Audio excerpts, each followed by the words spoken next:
Good morning. It's dark outside. For some reason I had to leave earlier on a walk today.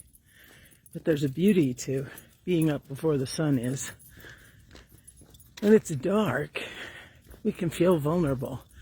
All of our regular benchmarks and touchstones are harder to see. And sometimes that means that if we need to go forth in the dark, that we need to trust our other senses.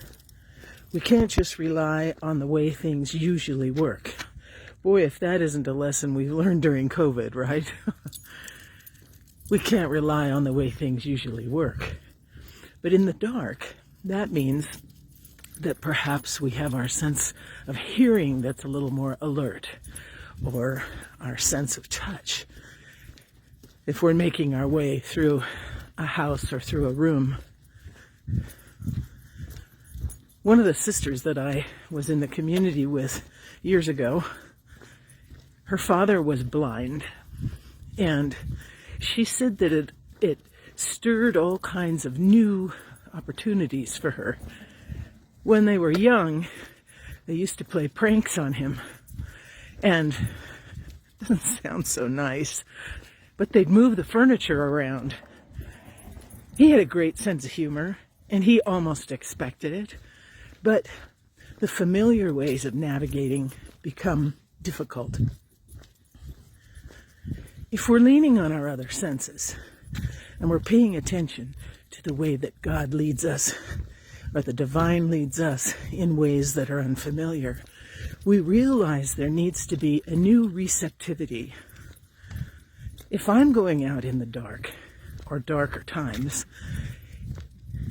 and I can't rely on my vision, I need to be much more receptive to the way my other senses are working.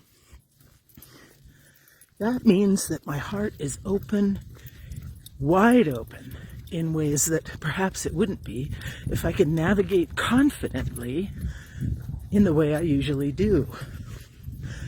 During this time of isolation, many of us have become defensive. Gosh, no judgment there. I'm just saying it's an observation that we feel like we have to be extra vigilant, or defending our choices, or why you wear a mask or why you don't wear a mask. And we live kind of with our dukes up right now. Well, a defensive posture doesn't lend itself to receptivity, does it? If I've got my dukes up, I've got my guard up, and I'm not open to a whole lot. I'm in protective mode. But what the divine wants to share with us during these times that are absolutely extraordinary is that there are other ways to operate. And if nothing else, the divine wants to remind us that we have a divine compass that's watching out for us. God, in all God's love and mercy for us, acknowledging the difficult situations that we find ourselves in, wants to be there as a touchstone, wants to be there as a guide, as a compass. But the only way we can pick up or connect with that compass is to acknowledge the fact that we need one, and that means we're open and receptive.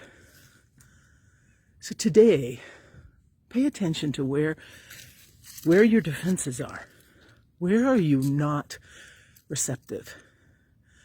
And then pay attention to where you might possibly change that. And how can the divine be part of a new openness in you, whether it's to people, to circumstances, or even to yourself? Have you built up a wall against yourself? Are you judging yourself? Take a deep breath. We're still in this together. A receptive, open heart will get us a lot further than one that we live with our dukes up.